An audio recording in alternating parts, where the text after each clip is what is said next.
Enter if you dare this ghastly conversation of teens fraught with despair and recent lacerations. Final girl, chase after her, don't let her get away. But first, the Slumber Podcast Massacre with TNA. Welcome to Slumber Podcast Massacre with TNA. That's Tim. That's Andy. And this is a podcast about horror. Every week, Tim and I, we get together. We talk about a different film in the horror genre, from the well-known classics down to that rare gem fusing with all the other movies on the back of your video store shelf. This week, Tim and I, as we continue horror through the cages, are going to talk about the 2019 H.P. Lovecraft adaptation, Color Out of Space. Tim, what is your favorite color? And I want a very specific color, not blue. I want the blue that's found on this specific object or of this shirt I owned or something like that. Oh, okay. I've had, like most people, I've had several, Right now, if you had to pick a color to de-evolve yourself into, I'm going to go with Dusty Rose. That sort of like cool, pale, like kind of pink, kind of not really grayish, pinkish, like a dirty pink, I guess you would say. What Nancy wants to paint our like whole front hall in that color. Oh, that would be so awesome. Yeah. I love it. It goes super good with like stronger colors like greens or even, grays and stuff like that. Yeah, it's pretty, but it's also cool at the same time. Another big fan, and I swear to you that this is by complete coincidence. Jason Momoa, huge fan. Like painted as Harley, like I thought you meant the pink color Jason Momoa. I was no. Yeah. Jason Momoa is a huge fan of Dusty Pink. Okay. But so just another reason to like him. But no, I love that color. And I'll tell you something that I learned from when I was working in the flower business. A color combination that it's funny how different color combinations register with different nationalities or cultures. And it's just kind of the same way that music might sound good to one culture and might not sound good to another. In Asian cultures, they lose their minds over the combination of pink and red. And to an American eye, those are kind of a little too similar that you wouldn't put them together, but they make a super awesome, like dramatic combination. So yeah, I love red. I love that dusty pink. You put them together, it's perfect. Wow. All right. So, but has this color ever driven you insane before? Insane maybe from drinking, what was that called? Tequila Rose. You can go insane. Oh, wow. You can go insane on Tequila Rose if you can. That's still a thing. Okay. I have to beg for it every place I go, but yeah, there's a few occasional places that will have it. Wow. Basically like a tequila milk, like a tequila strawberry. What do they call that stuff? Like Nesquik? Yeah. Kind of like that, but with tequila. Oh, wow. I'm the only one. I don't know if I ever had it. It's good. It's like creamy. I don't like tequila anymore, though, is my problem. I went from only tequila to I cannot drink tequila. Really? Yeah. And tequila's just kind of coming into its own right now. I know. Everybody loves tequila. And I'm like, has anyone tried scotch? And they're like, yes. What does scotch taste like? It's like, it tastes like just a mossy walk in the forest. I love it. Boy, you had me at mossy. Yeah, dude.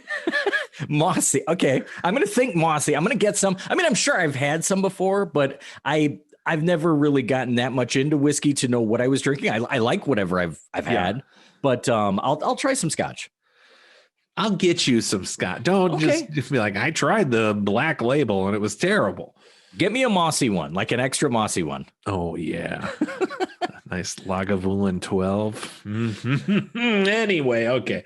Enough Scotch talk. We're talking about Color Out of Space. I keep wanting to saying The Color of Space. It's a very odd title, Color Out of Space.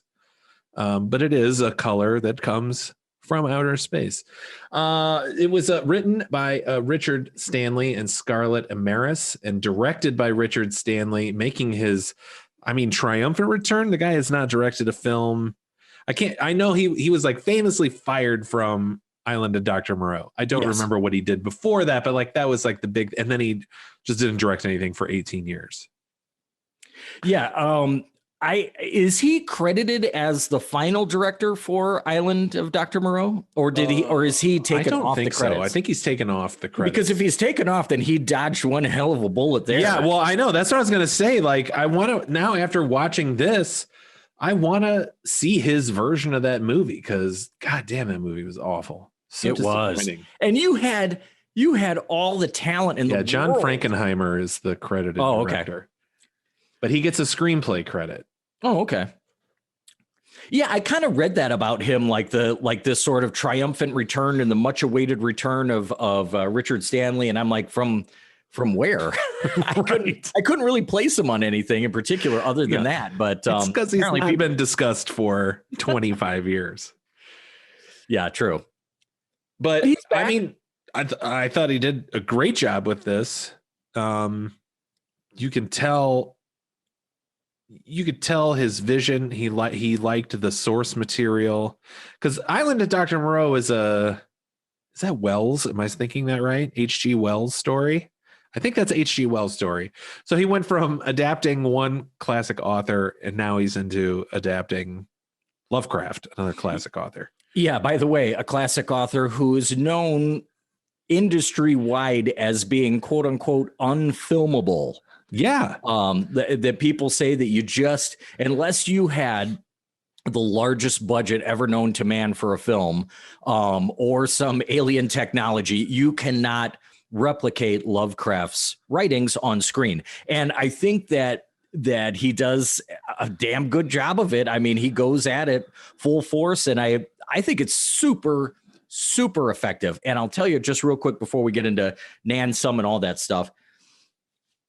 This movie, I liked it when I watched it the first time, but I had some issues with it. Ironically, the issues that I had after that first viewing, when I watched it the second time, I went from thinking that those were problems to thinking that it was actually genius. Wow. If it was fully intended to be what I saw and that was intentional, it's near literal genius how it was carried out. So I can't wait to talk about all that stuff. And yeah, because that's what makes me laugh. Like you see things on Facebook or whatever that are like, kind of, they think that they're daring you, like, name a movie that you've seen more than 5 times. And I'm like, 5 times this month? I'm just getting started. Yeah, right. Exactly. Like, who just watches a movie? Like, who does that? Like, if I'm going to watch it, I probably have learned enough about it to know that I'm going to like it. And then as long as I do, we're just getting started. Yeah. Yeah, it's a short list of movies I've seen once. Well, I guess probably not a short list, but movies I've liked that I've watched once. Yes, right. Yeah, exactly. That's really the point here is that if you like a movie, by denying yourself the ability to watch it multiple times and catch more things, that's not the way to do it. Yeah. But yeah, thank God I watched it a second time. I probably would like to even watch it a third eventually. But yeah, I've got some really exciting things to ask you about to see if you felt like the same things were happening. All right. Well, let's jump in. Oh, I should rest of the cast, of course. Nicolas Cage, because we have to, as Nathan Gardner. And then we have Jolie Richardson, who plays his wife, Teresa. And then young female Madeline Arthur, who plays Lavinia. I'd say those are our 3 main. Yeah. As far as main actors and characters go. Because I don't know if the mom plays as big as a role as the daughter does. It's mainly the daughter's story, I would say. Yeah, I would agree with that. And then it had a budget of anywhere I've seen 6 to 10 million, and the box office 1 million. Another one of those. It seems so crazy because this is our third Nick Cage movie. The second one that we've done that has and the next one as well. Slight spoiler alert: all three of them not major releases. So their box offices were kind of garbage. Like Wicker Man, the worst of the four we're doing, is the only major release of the four that we're doing. And so all these other smaller, better films that he did, not wide release, but very like popular. Or, well, this movie I'd never heard of. This kind of started my idea of, because I saw the trailer for this and I was like, this looks right up my alley. How did I not know this existed? Damn, Nicolas Cage has done a lot of crazy like horror movies recently. Oh, can we just cover all of those? Which will give me an excuse, A, to watch this one, and then B, cover our next movie. Yes. So, but yeah, it's so weird how these movies, which I feel are good movies, like this was a good movie. Right. And I would rather see this in a theater than fucking Annabelle Part 4. Right. Which they're probably on Part 6 by now. But yeah, I know what you mean. But no, and the funny thing is somebody might be listening right now and they're like, well, COVID, but this was before COVID. Yeah. Oh, yeah. You know, so that's not really what's affecting it. And you're right. Why? I would love to find that out. I would love to find out what is the incentive, because they don't start making a movie until that financing is secured. And that's why it takes so long for some movies to get made, is because they're waiting to secure financing. Yeah, because I think they initially said they were doing this in like 2012. Right. And it took 6 years to get Nicolas Cage on board. So you've got the money in hand and you make the movie. It's a great product, but you give it a purposeful limited release only to have it play for maybe 1 week in only a handful of theaters. Like, I don't... Somebody explain that money to me, because I don't know if people are just giving the money as a sort of desire to be attached to the film as opposed to sort of a financial investment. Maybe it's just like, hey, you can pay $1 million and be involved in this movie. But I don't know if people are really doing that. Usually they're looking for a return on their money and then some, you know, some profit. But so we'll have to ask future friend of the show, Elijah Wood, about these things, because his production company, Spectre Vision, helped put this on, along with some other. There was like a Dubai one, so who knows where the money's coming from for a lot of these movies. Right. We're not really asking questions. We're just happy to see the movies. Not that Dubai can't finance a film. That's fine. Yeah. They have the city of Dubai. Is that where diamonds are from? Isn't that? Oh, no. South Africa? I don't know. Diamonds? You can find diamonds anywhere, can't you? But I think don't most of the diamonds in the world come from Africa? Well, Dubai's in Saudi Arabia. Oh, yeah. So oil. I guess. Oh, yeah. Oil's worth a lot, too. Yeah. It's like liquid diamonds. People will pay for oil. It's true. They will. All right, I don't think it passes the Bechdel test. I wasn't really paying attention, but I couldn't really think of any moment. I mean, it would have to be the mother and the daughter essentially talking, and I can't really remember any of those. And they're talking about Ward, the one of the other characters that she's kind of interested in. So no, it does not pass. But does it count if a female is physically fused with a male child? I mean, that has to count for something. You know, there's some equality there. Yeah, we'll give it a soft pass then, I guess. Okay. Because, yes, the woman is overpowering the man in that scenario. Yes. All right. Here's an sum real quick. The Gardner family is normal enough. Dad's raising alpacas. Mom is getting back to work after a cancer scare. Benny is too stoned to do anything. Lavinia is over everything. And Jack's just trying to make his way through. But when a mysterious object falls from the sky into their front yard, the Gardners must deal with the after effects like snarky news reporters, an opportunistic mayor, and a peculiar color that changes matter into horrific monstrosities. Will the Gardners make it out alive, Or would they be overcome by the color? The color. There you go. Yeah, nicely written. And what a house it is that the Gardeners have. If I'm not, did you? Somebody told me it was filmed in Portugal. Is that right? Yes, filmed in Portugal. And that house But is it does gorgeous. look New England-ish. Yeah, it did. And boy, I was explaining to somebody that you and I go through this all the time, where something takes place in a movie and we wish that there was just one line to give it some sort of foundation. But speaking of that house, I wish somebody would have mentioned something that could have explained the entire like a store display of outdoor lighting all over that house. Like it is covered in security lights and everything, which I don't know. It kind of made for a cool effect. And maybe it was just sort of a convenient way if you're doing like a ton of night shoots, that you have, because you can't exactly just show work lights out in somebody's yard. Right. And the night shots were well done. Super well done. Yeah. Sometimes you get real garbage. I'm thinking specifically of a very specific Game of Thrones episode that took place at night and you couldn't see anything. But I was never like, oh, this feels like artificially lit night, because you can also get that effect where it's this weird bluish, gray metallic hue almost to it, where you're like, oh, that's just like lit and then dialed back to show night or something like that. And it's something that I think people probably take for granted because production crews will spend hours and hours lighting a scene that is indoors. Let alone you're outside filming outside. It's not in a studio. You're filming outside and you have to create all the elements of light, and you have to, all of the things that go into lighting a scene, showcasing the actors and the expressions and the focus and all that stuff, but it's pitch black outside. So yeah, it's a huge undertaking and they nail it. It's awesome. Yeah.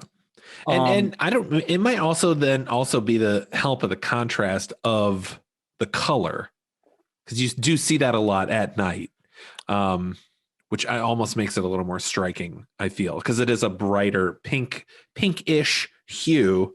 Right. They say it's like a color I can't describe. I just described it as pinkish. Yeah. You could pinkish purple. Yeah. Gotcha, movie. Yeah, but it is a cool color. It is like a unique color. Yes. And there's so many inspirations or possible inspirations for this movie. And light or luminescence kind of has something to do with one of them. I'll start with that one.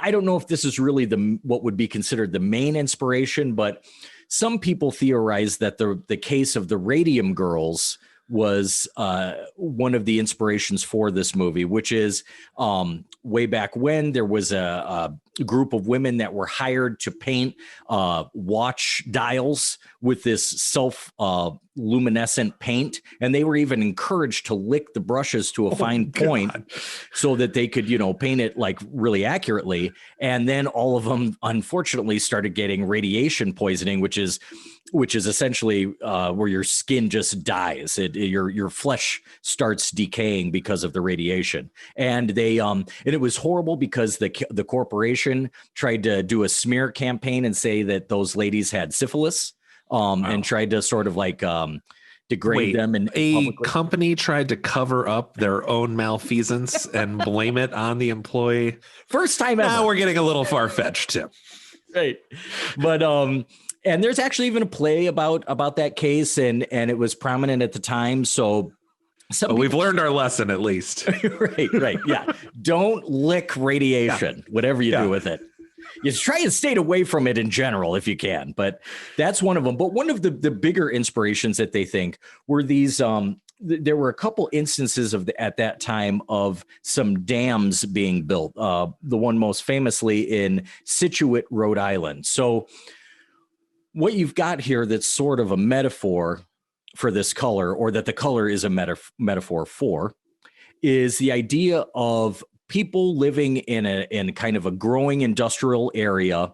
The natural water source isn't enough to supply them and their population. So there are designs made civically to bring in water, and construct these dams to support the population, the manufacturing, and everything else. But unfortunately, in the process of doing that, a lot of times in an entire city, specifically that Scituate, is flooded. It's completely flooded. And so the government goes to these people in this town and they say, you have to sell us your home. You have to give up your land because we're putting a dam in here and there's nothing you can do about it. Right. And in that particular instance, you had schools and homes and homesteads and farms and like 30 dairy farms, 7 schools, hundreds of houses, thousands of houses, and people even committing suicide because they have no control. The government is just stepping in and saying, you're out of here. And then the whole thing some of them don't have a friend with a truck. Right. Like, what are they supposed to do? Yeah. I can say from personal experience, it's helpful. Thank you, Andrew, for the 8 times that you've helped me. I sold my truck.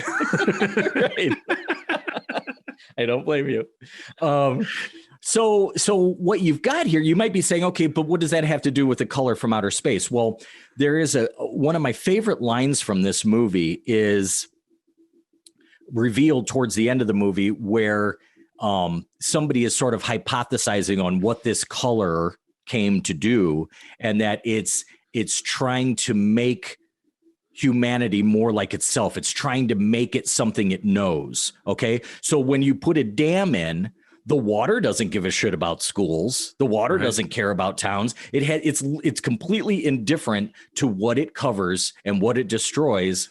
And it just flows naturally and takes over. Like you can't stop water that way. Right. It's just going to go wherever it wants to go. So some people thought that it was kind of a metaphor for something trying to push itself onto something else. So that's a theory. Also, some people could say that it is Lovecraft had a sort of, some people have seen it as racism, but he was a big nationalist. But he wasn't a nationalist just for his own country. He was a nationalist for all countries. Like he wanted Germany to be for Germans, and he wanted England to be for England, and he wanted natives in America to be their own culture and to not be, there was that horrible term that was kill the Indian, save the man that was popular at that time, where if we eradicate enough of the quote unquote Indianness out of the native population, maybe we can save them as civilized individuals. And they'll assimilate to us. Right. So maybe that's kind of another thought of what might have inspired this movie, this sort of alien force coming in and kind of just pushing itself and kind of homogenizing itself with everything that it comes in contact with. See, that's funny that because knowing H.P. Lovecraft's background and his, some of his more non-desirable thoughts, it was funny because we're, and I'm sure it's merely a product of the time, but as my kid and I were watching this, we were like, oh, this is like a fun little allegory about like a kid whose parents are becoming like crazy QAnon, like Trump conspiracy theory people, and she's trying to escape it. And the only other person that's helping her is a person of color. And then at the end, boom, whitewash. Oh, yeah. You could say that. That's the beautiful thing about Lovecraft is that he's so big in his thoughts, in his scope, in his writing. When you're talking about a guy that isn't satisfied with just some killer running around the woods, for him, it's got to be like these planet destroyers, right? Or like these no hope these destroyers of universes. You can read that as right wing. You could read that as left wing. You could read that as like the danger of over homogenization, of trying to make everybody the same. You could look at it as anti-imperialism. You could look at it as really anything you want. It's so huge in scope that you can interpret it many different ways. And what's really cool about the idea of a color in general, the sort of swirling, whatever it may be, this sort of alien color, is that Lovecraft really, he was frustrated at the limitations, the human limitations of our imaginations to come up with something that is truly alien, right? Because if we thought of it, then how close to alien can it really be? You know, Right. no matter how wild your imagination is. So he tried to think of something that is truly alien, that is something that is beyond our scope of vision, which is why the title of the movie has a really interesting kind of double meaning, because you could look at it as the color out of space, meaning a color that came from outer space, or you could look at it as what's called color spaces, which is another simple word for that is color spectrum. So when scientists or people who are interested in color study it, they have these spectrums or these spaces, these shapes, and within that shape there are just variations and gradient fades into other colors, and different mathematical combinations of electromagnetic fields make up different colors, right? Yeah. So the color out of space in that technical term means a color that's outside of our human capacity to see, outside of visible light. Yes. Which exactly. I don't know if you noticed this. There were a lot of there was a lot of prism symbolism, I guess is what I'm trying to say. Yeah. She's the Lavinia's got like a hair thing that's a triangle. There's a big window in the attic, which is used to separate visible light, the prism. Yeah. As any Pink Floyd fan knows. And I think it's actually, and I don't know if they were involved in this or not, because it's so funny. Like some of these movies that we're covering, especially with the Nicolas Cage connection, a lot of the same production companies are involved. And I don't know if XYZ is involved in this, but I'm pretty sure that XYZ got their name from the same sort of concept, because XYZ is a terminology. It's an abbreviation of what is basically, just go with me here for a second. It's where mathematical, the colors that are possible within mathematics, it's the space where they meet the human capacity to see them. So XYZ Films is kind of saying, we're taking someone's imagination and we're offering it up for people to see, which is kind of a thoughtful name, I guess, for a production company. But yeah, lots of, I mean, that has really nothing to do with Nicolas I don't Cage know if they did. out. They did the other movie we're going to be talking about. Oh, okay. Not this one. But both movies are very similar. I could see where you would start to. When SpectreVision actually did both movies. Aren't you just dying to say what the next one is? Oh, I know. I know. Oh, we'll get to it later. Lord knows. Yeah, we're going to have so much to say about that when the time comes. But no, this is about the color out of space.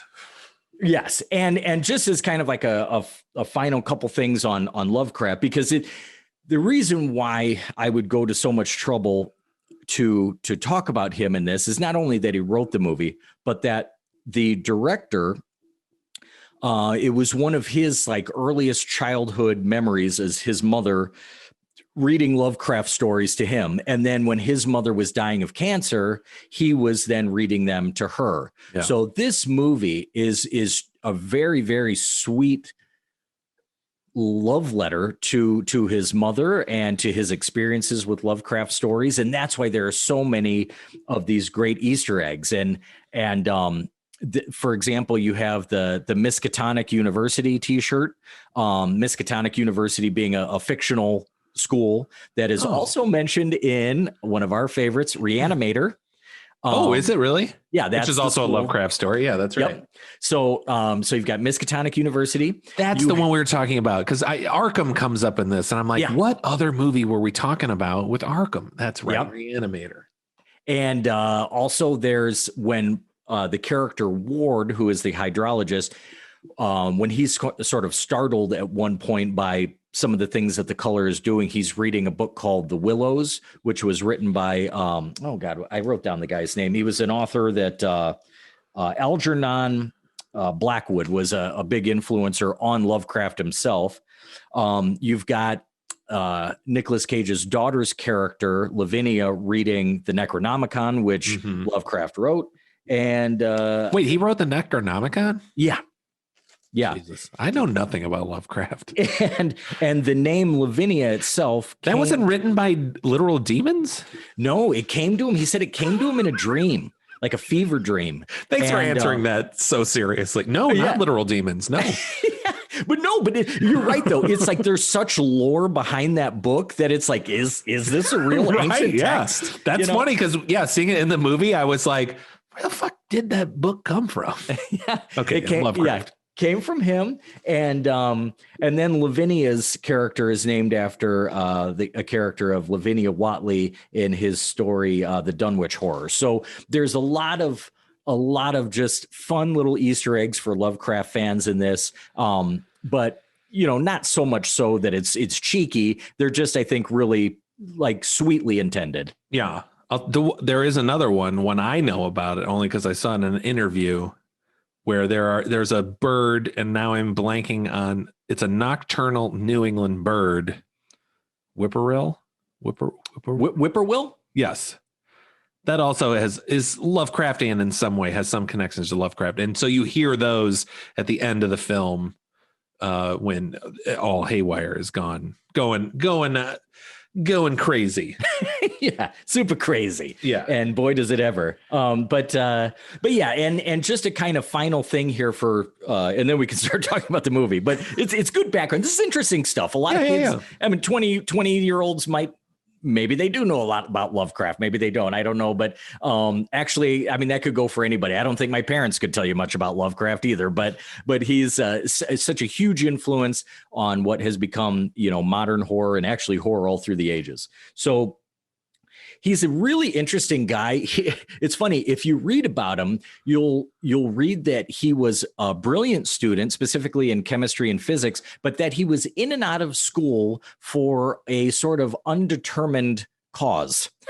And then he was a prolific letter writer. Like, he loved writing letters to his friends. He wrote over 100,000 letters to friends, oh my God. Which kind of typifies a sort of obsessive behavior.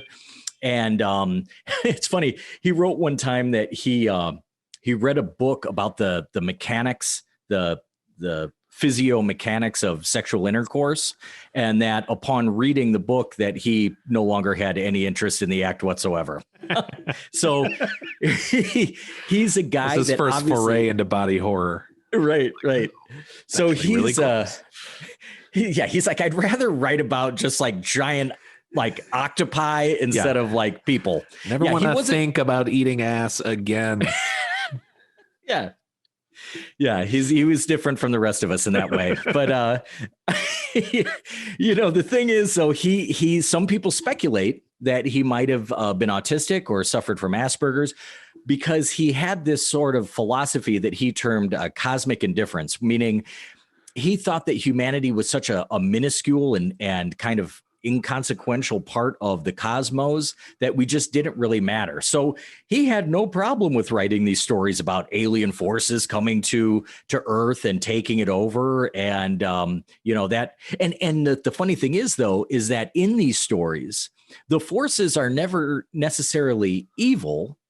They're just like, well, we're here now. Yeah, so this is what we do. Yeah.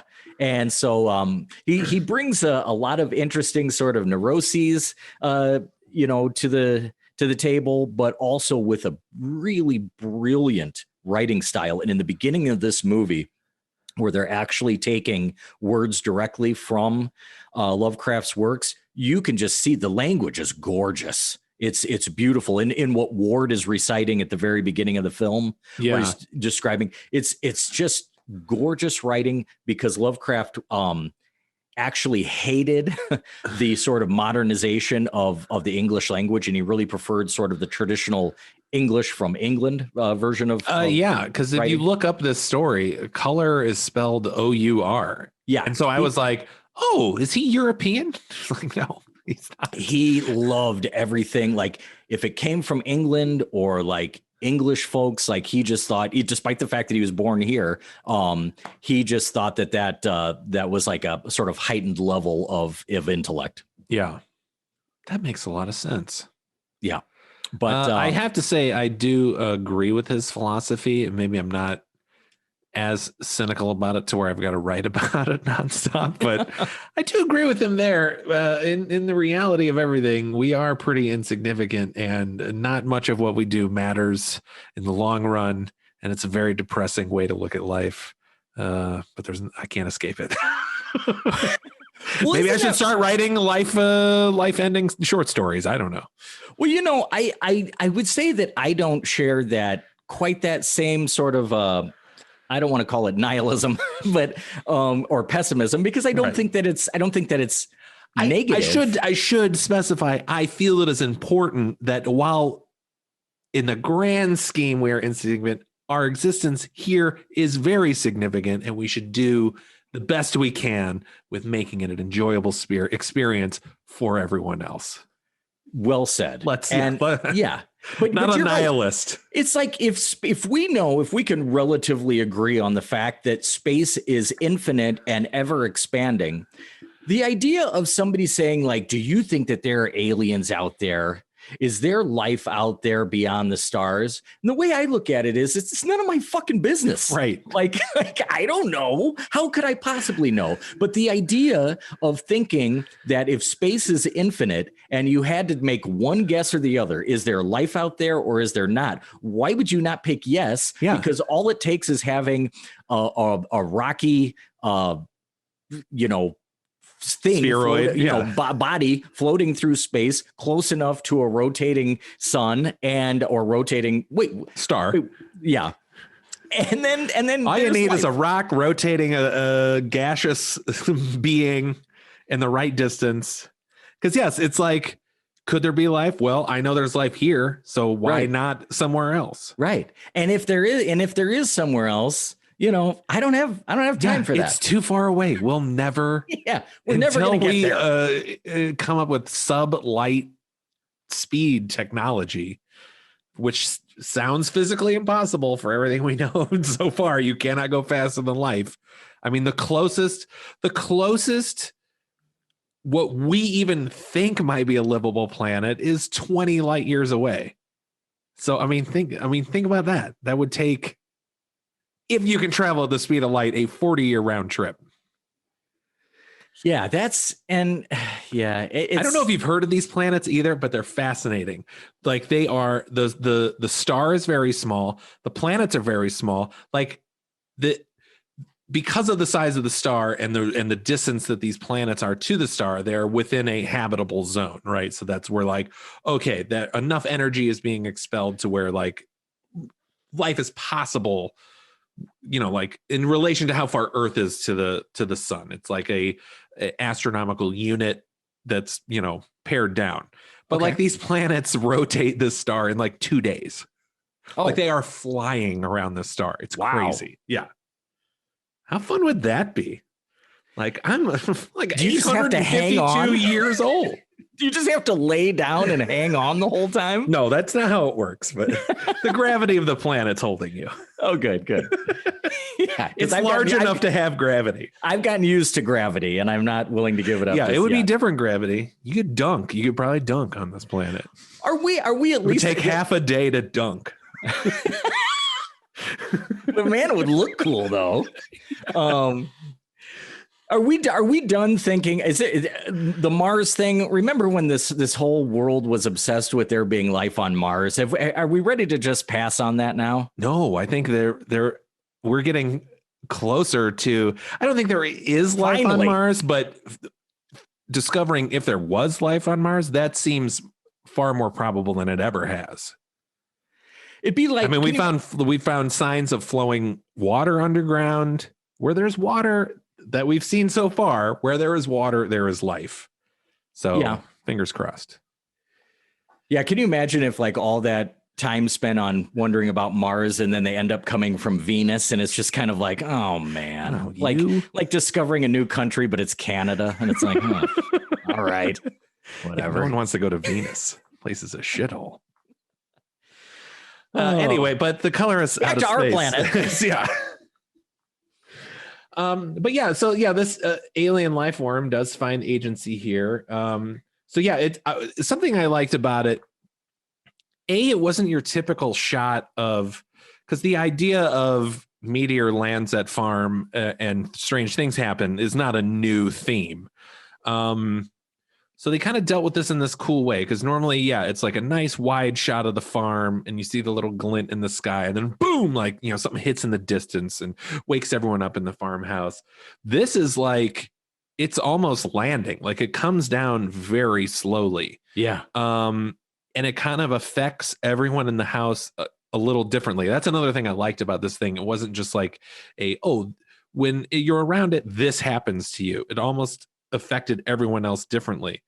So the little kid is just kind of like, he seems very affected by it because it seems to be the only one who's looking at it. The parents are trying to get it on because the mom has had a mastectomy, which is not very clear. Like, it's clear that she's had a surgery. And I had to look it up about that. She had a mastectomy. Maybe I missed a line or something. There is a line that kind of alludes to it because he says, I'm a leg man or something like that. Yeah. Which then, because I was like, did she lose a leg? Like, then looking it up, I'm like, oh, okay. She had lost her breast through a mastectomy. But yeah, very, very subtle though. You're right. Yeah. So they're trying to rekindle, and this thing is almost making them more passionate. Like, it's really getting crazy up there. The son just kind of like veges out. I don't remember what happens to the daughter, but it kind of all affects them all a little differently. The dog kind of goes crazy. I do like it affects the animals first. So it's a nice, slow opening of this flower of crazy shit that's happening. It's like small things first. Yeah. Bugs. Well, it kind of creates a bug. I don't want to get too far ahead of myself here. Sure. No, and I think the movie does a really great job of, speaking of gradual approach, the movie does an excellent job of introducing us to this family. We have a very, very clear definition of who they all are, what kind of family they are, almost to the point of boredom. Like it's nice to watch because the setting is so gorgeous, and Nicolas Cage is kind of like such a stereotypical kind of like mild-mannered dad, you know, just the kind of dad that makes dad jokes and that sort of thing. You know, the mom is very driven and very business driven and seemingly successful with her stock trading business or some kind of financial business. The one character that I feel they could have maybe done a little bit more with is the middle child, Benny. Or I think he's maybe he's the oldest. Yeah, I think he's the oldest. Yeah. Okay. Yeah, you're right. He's the oldest. Benny is, he's just kind of put across as like typical stoner teenager, or, you know, maybe in his early 20s. And not a whole lot is done with his character, but I also don't think a lot needs to be done. The only thing that like everyone gets like this very specific effect the thing is having, his is just the alpacas keep getting out. Yeah, right. Yeah, he seems to be most affected by the time warping. Yeah, which maybe because he smokes a lot of pot. I don't know if that's the relationship there. It'll get away from you a little bit on that stuff, but no, there's that, and then Lavinia is like you said earlier, the most is invested in Lavinia, and we as viewers are most invested in her. She kind of comes across as, and I don't mean this in any sort of bad way, because I was sort of this way. I know a lot of girls specifically are this way. Kind of a fascination with occult and sort of nature-based religions like Wicca and that sort of thing. And you know, I don't mean to call that a phase, because it's very serious, very legitimate. I know business. Plenty of adults who are into that. Yeah, exactly. And it's beautiful. It's got hundreds, thousands of years of beautiful tradition. But you can kind of tell that she's kind of coming into it in a sort of, adolescent way. Like, she thinks it's cool and it's interesting, and she seems really into it. But beyond that, also at the same time, very much just a stereotypical teenage kid. And then the younger brother, who basically is just kind of wide-eyed at everything. I mean, he's just plays the little brother, you know. Cute kid. He's there to play the creepy kid. Yes, right. Yeah, the easily possessed or the easily controlled.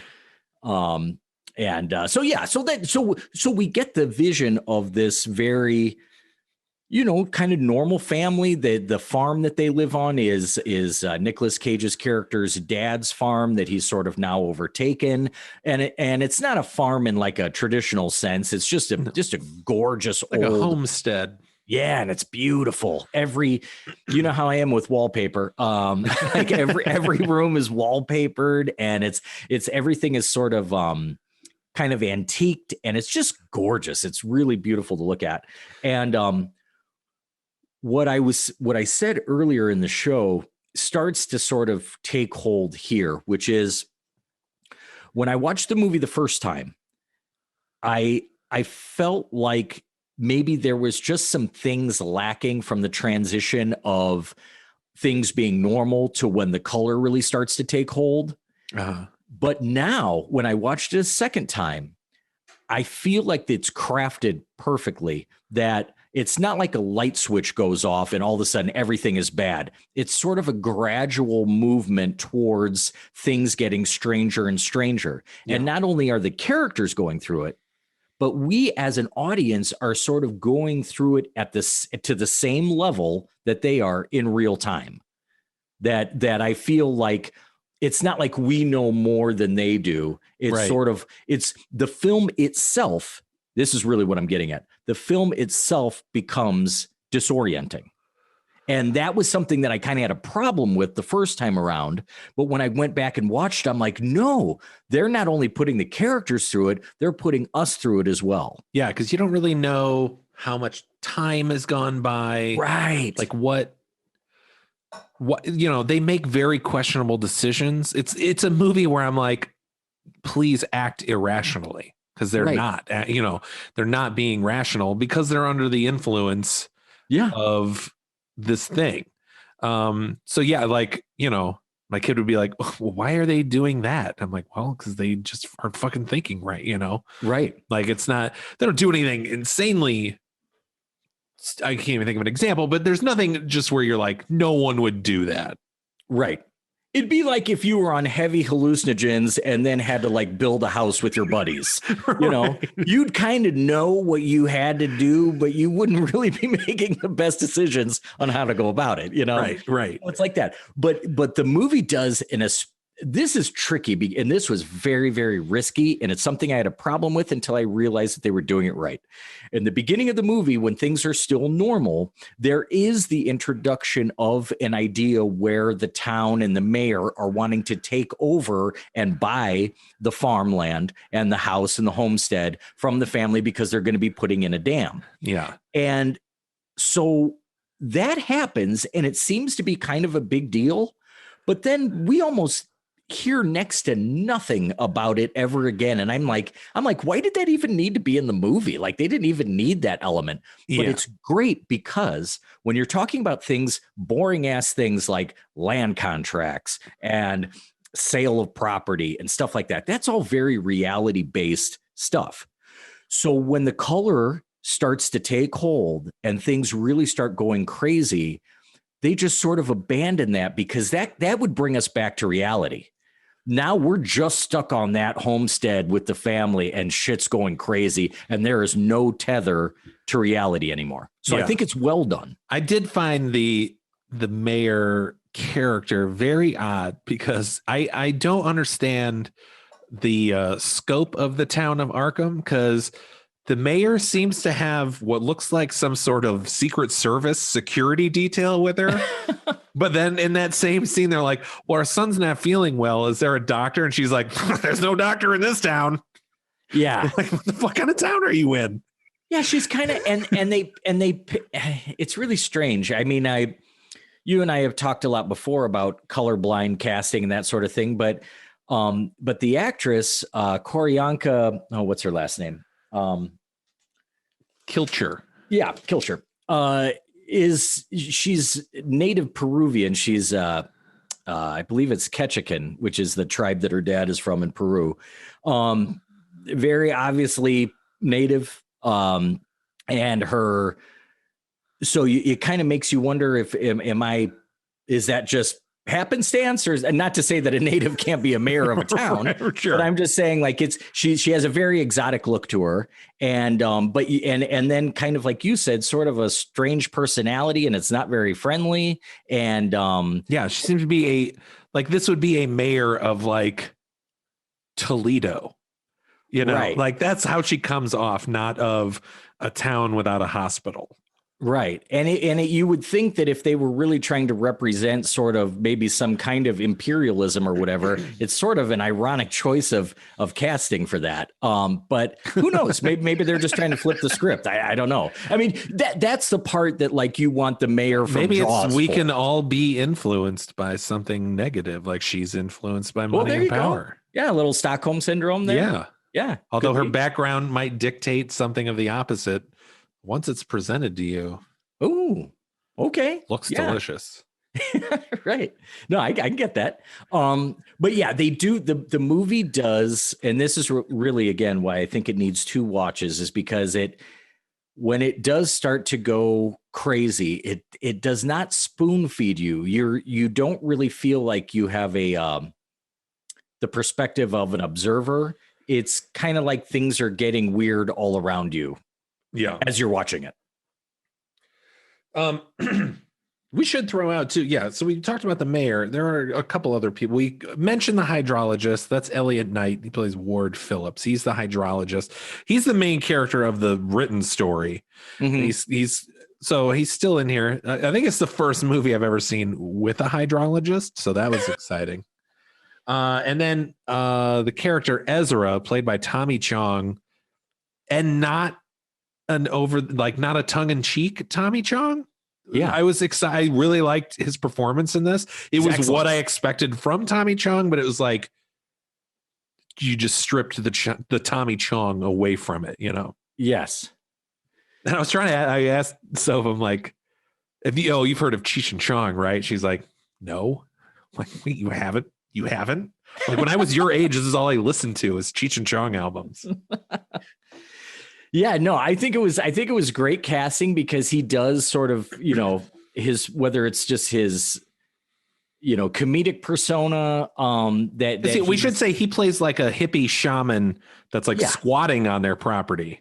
Yeah, that they just sort of let live out in the woods. And he doesn't. I feel like there was a throwaway line that kind of explained it, like literally one line before they got to him, just like, yeah, he lives out in the woods. We let him. Right. Yeah, but he is used to fantastic, just beautiful performance detail in the tape recorded message that plays at the end. Like he delivers that beautifully. Yeah. We'll get to that. But yeah, I mean, so overall, we have to kind of talk a little bit, and I want to get into this because I know how you're feeling about it. What we've described is a movie that I think if you're listening to this and you haven't seen it, you're like, okay, like if there's a point where this color starts kind of taking over and shit is getting crazy, there's room for Nicolas Cage to go bonkers. Like we've set the scene for him to go nuts on it. So why not? Why not just let him do his Nicolas Cage thing? But the question is it being sort of harnessed in the proper way and executed in the proper way? And I wanted to ask you, how do you feel about Nicolas Cage's his normal performance in this, and B, his caginess performance in this? I'm glad you asked because I hate saying this, but I thought he was the worst thing in this movie. I don't think he was fine as the dad. I do think, while yes, there are some moments where, especially where they're using Lovecraft's words, where the script is great. Man, the first half hour, I thought this script was super wooden. The way they got a lot of the exposition out, just shit was like, where he, he's like, and I can hear my dad. You'll never be a painter.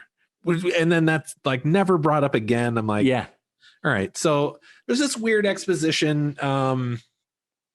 Just very clunky setting themselves up. And then, then when Nicolas Cage at the end, while people are going crazy, I feel like we've hit this point where, because Crazy Nicolas Cage is a very unique thing that only he seems to be able to pull off. But I think he's pulled it off in projects that work for it, or there's enough around it to justify it, I guess. Maybe I'm not explaining that the best way. I just don't feel in this, because when he goes crazy, there are two types of it. There is super emotional, where it's just like fucking raw emotion, and he's probably not in control as an actor in that moment. Or there's just like, I'm throwing everything at the wall to see what sticks. This is goofy.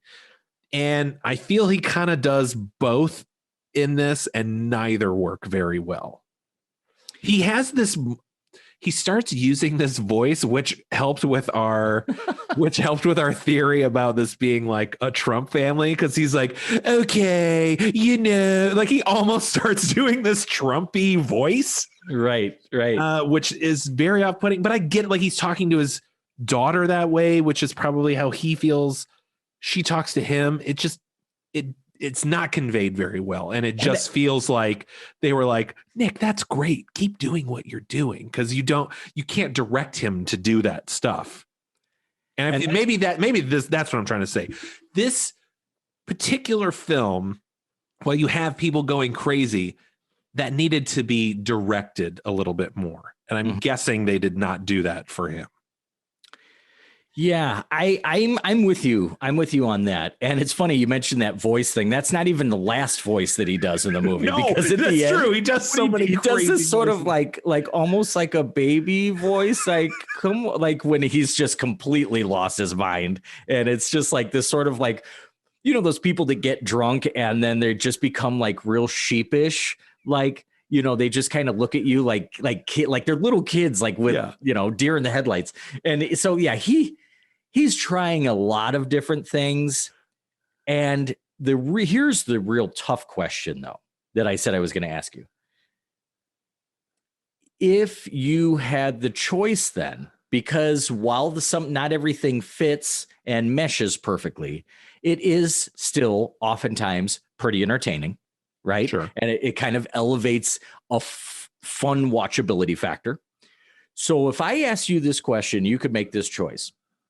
And I'm not even sure which is the right actor to pick here, but let's just say a talented guy that can also do a little off the rail stuff. Let's say a Sam Rockwell. Okay. Yeah. Would you rather have this movie made with Sam Rockwell, or do you want to keep that Nicolas Cage? Well, I love Sam Rockwell, so yeah, I'm all for that. Oh, really? So you would rather? So you would in this movie? Yeah, definitely. Yeah, okay. I didn't like Nicolas Cage in it at all. I thought his hair looked weird. His hair looks gross. Yeah, he's got sometimes, and that's just kind of him now, though. So I can't even say that's this movie. But he just looks out of place. It's like here's this family and Nicolas Cage. Yeah, you're right. It's the rest of the family, and this is so hard to put into words because I was about to say the rest of the family isn't giving any sort of over the top performance, but usually in all of his movies, he's the only one giving that level of performance. But there are still some moments that make it fun, though, like. You get some of your Nicolas Cage isms with the humor stuff that are really, really super fun. But I think something that you said just a few minutes ago that really stuck with me is that other side of Cage Rage where it's more emotionally based. I don't even mind the goofiness so much as the fact that I think that the emotional Cage stuff didn't land as well as I've seen it in other movies. And that's the stuff that I love, because when he's hitting that right note with that extreme emotion, it's, it cripples you to watch it. It's palpable. It just, he's so not a shitty actor. Like he's a good, God, has had success for a reason. And it's not because he's crazy. He's a good actor who takes his job very seriously. And I just don't think it worked in this movie. I mean, just sometimes that happens. Sometimes it happens. Right.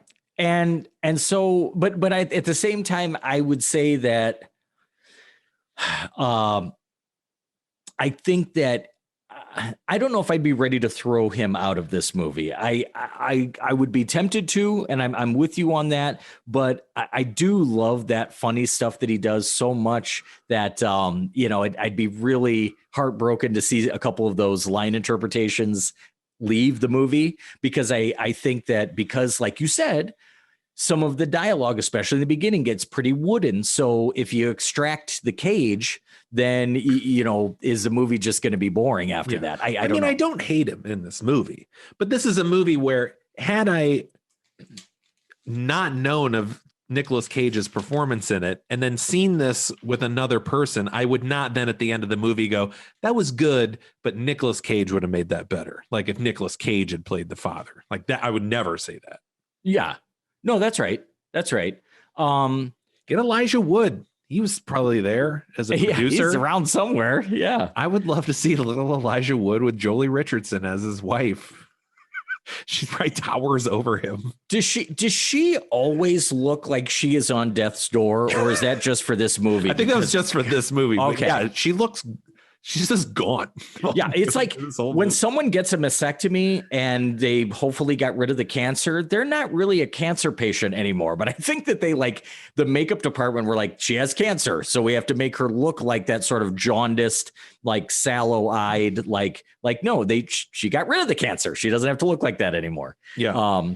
But yeah, one thing that I don't want to forget about, obviously we've talked about the color and the visuals of this movie, of which they do an amazing job, because this is something that is, we can't talk about that next movie yet, but as much as we want to, but something that takes place in both of these movies is, I love the use of practical lighting effects in addition to the CGI, because I don't know if it's just because we've done a lot of theater, but when I see a practical light, like in the background, and I know it's just got that pink gel on it, for those that don't know, it's like a plastic overlay of a light to change the color of cover. Yeah. So when you see that, you're like, oh, that's just a good old fashioned light with a gel on it. Yeah. And it looks cool, and it lights up the background and makes it pink or red or whatever. And then I don't know how they did it, but when the color itself is sort of, moving or undulating, like, it didn't take me out of the movie at all. No. Even when they introduced that little, it gets almost, who's that guy that did Life Aquatic? Wes Anderson. Yeah, Wes Anderson.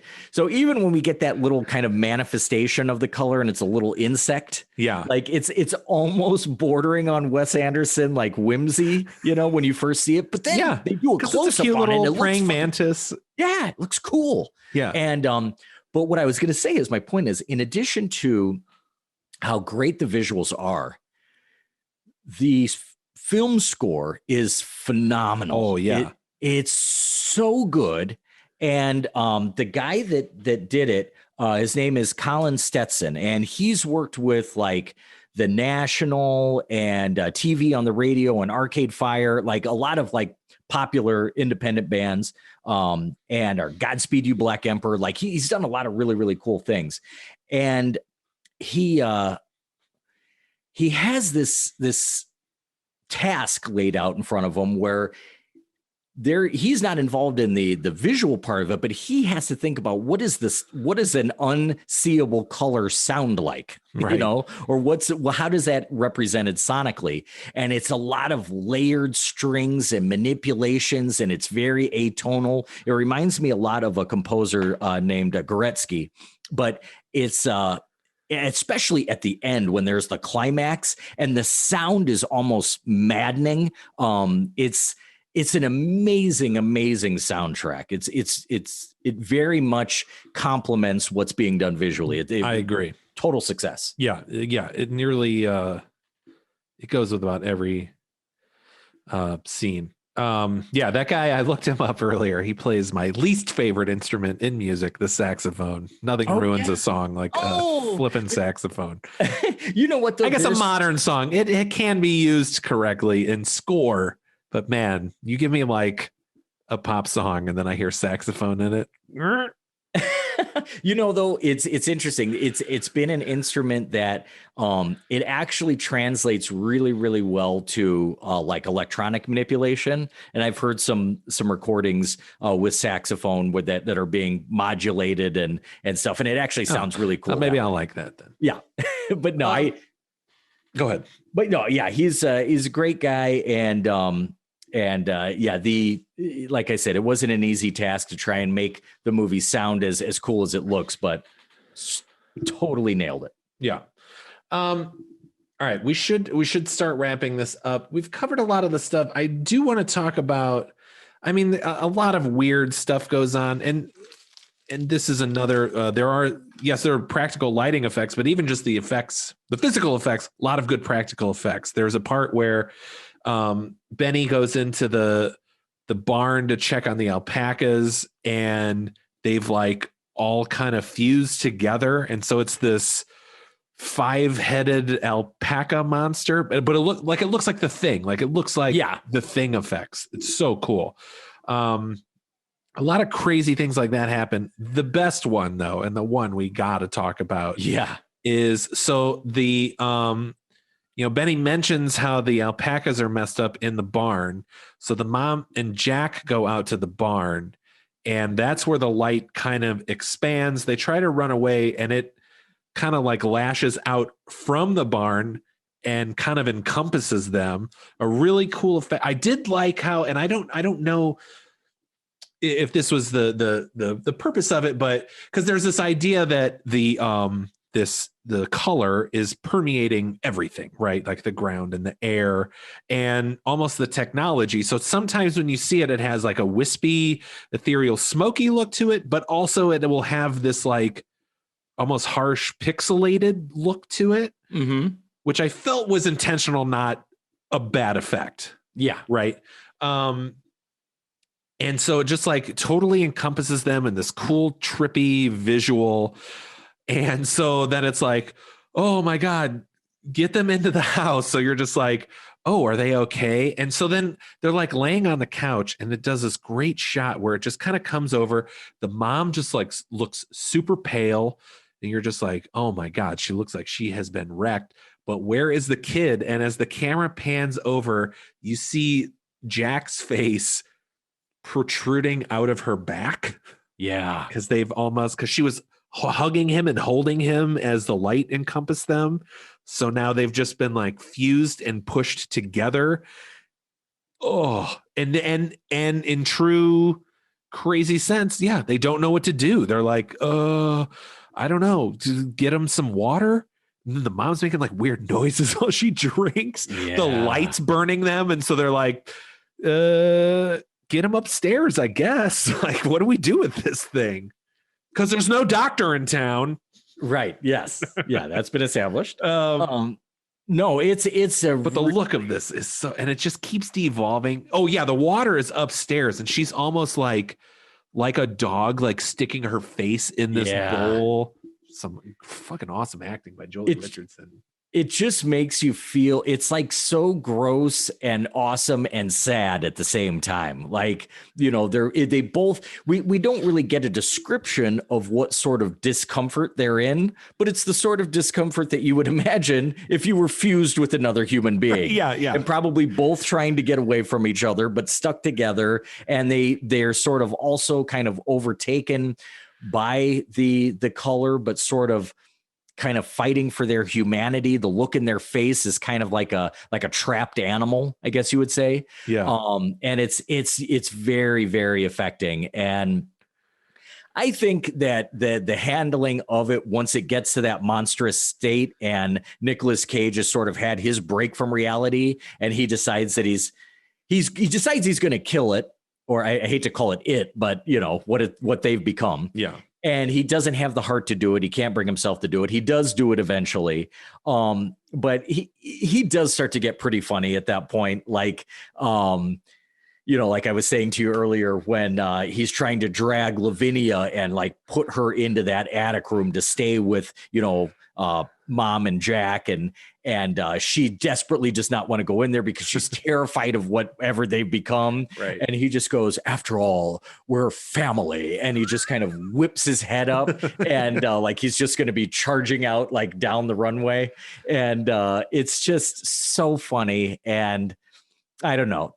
I just wouldn't want any potential viewers to miss out on the fact that even if it's not at the right temperature for the rest of the movie, there is some pretty fun stuff that happens with Cage.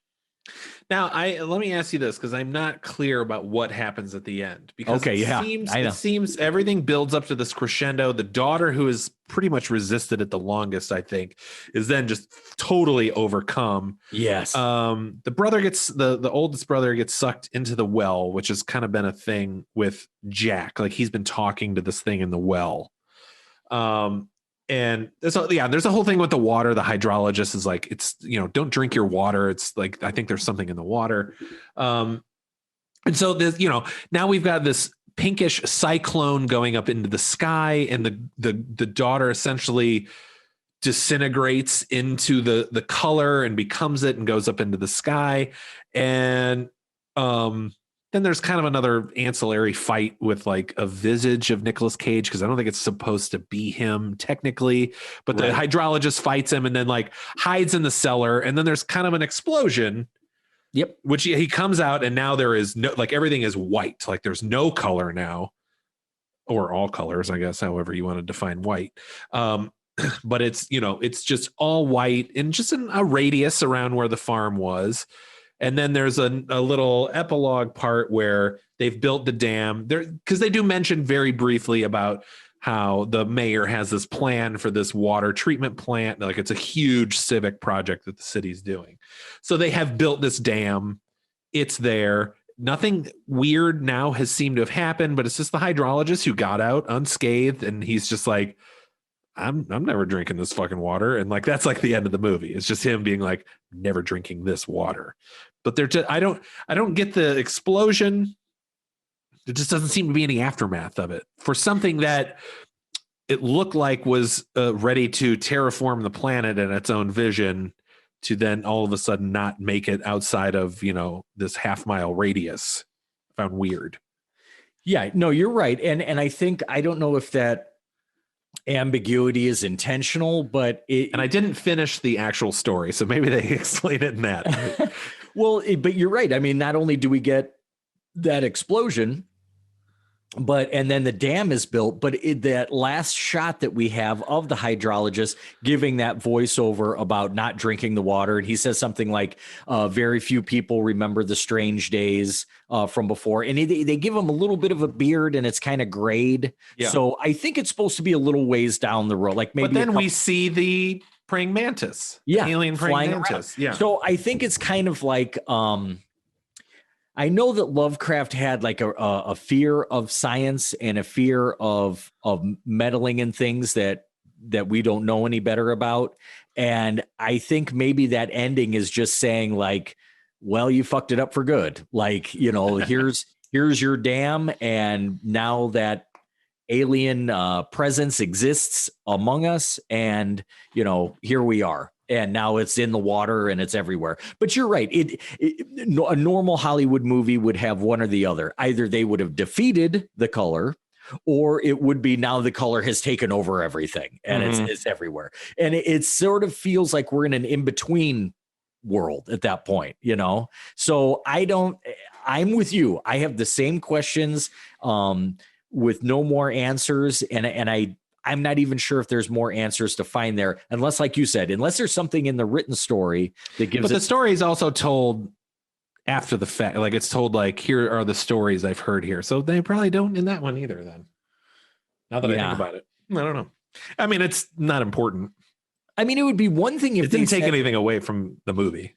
It'd be something like if they said that like water killed it, and then by putting in this dam that they got rid of it, or that maybe somehow when there was that big explosion that it died. But yeah, that's right. You're not given a clear understanding of whether or not the color was somehow defeated in the explosion, or you know, It seems to explode itself too. It's not like something they did. They didn't want like blow up the barn or, or I don't know. It doesn't come to any like specific conclusions at the end. So yeah, you're not alone in being like, okay, what exactly happened?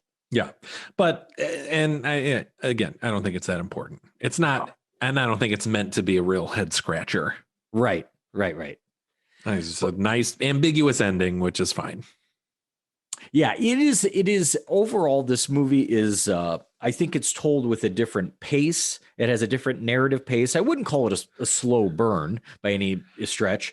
And it does have some very, like we discussed, some horrific images. The one scene that we didn't mention that I love so much is really when the color is just starting to take hold and the mother is making dinner and chopping carrots and cuts two of her fingers off and just raises her bloody hand with these two stump fingers and says, "Dinner's ready." And it's just like such a weird, funny, creepy horror. Like it's kind of like, and you see it coming too. Like she's kind of vacantly looking and just chopping this carrot, and you're like, no.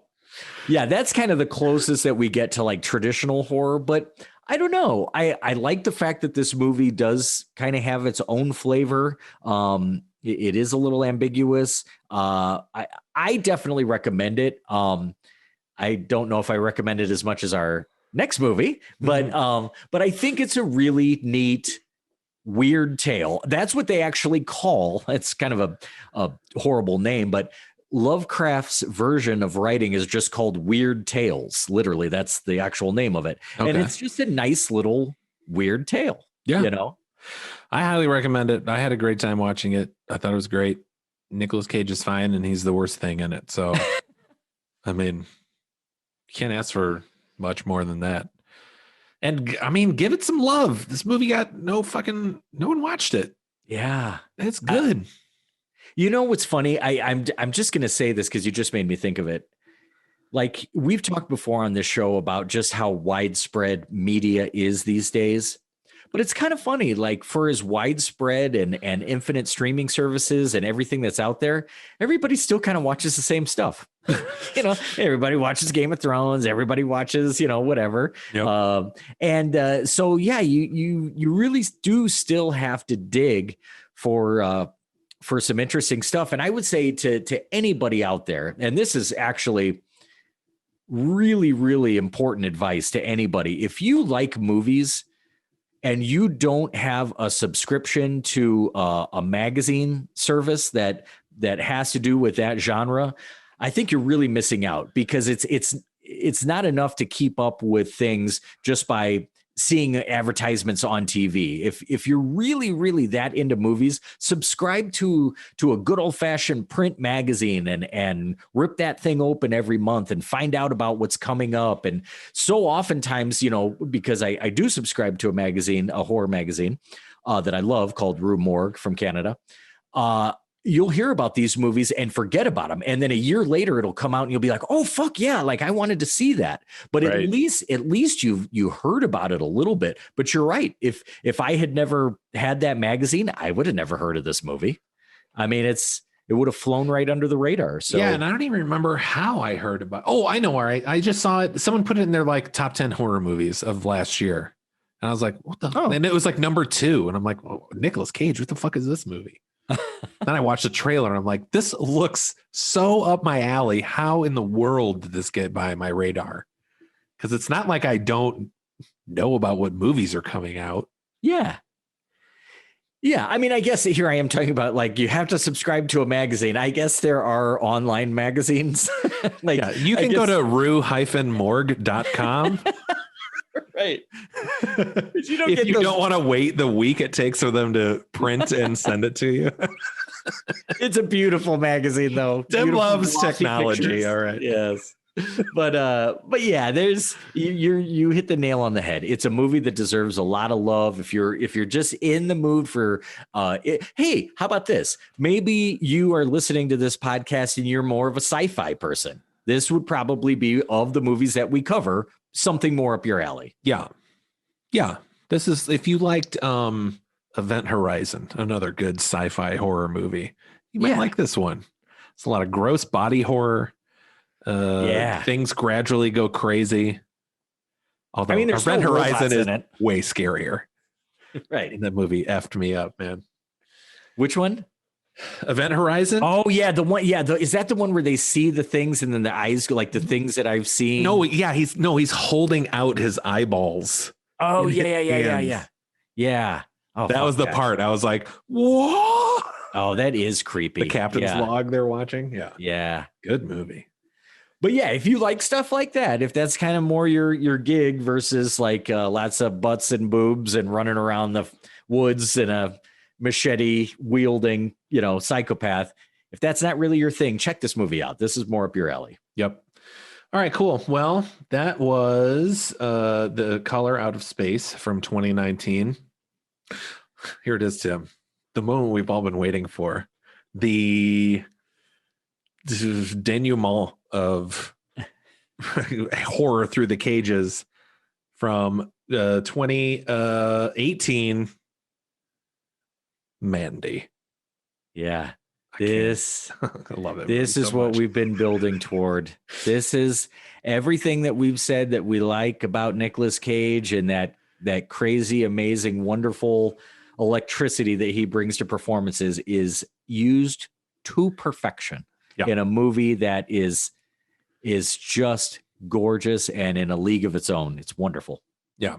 I can't wait. I can't wait to talk about it in a week. Wink, wink, wink, wink, or 10 minutes. Okay, so that was Color Out of Space from 2019. Please follow us on Instagram at Slumber Podcast Massacre. Our email is slumberpodcast@gmail.com. Patreon is patreon.com/Slumber Podcast Massacre. Thank you so much to our patrons. You help make this possible.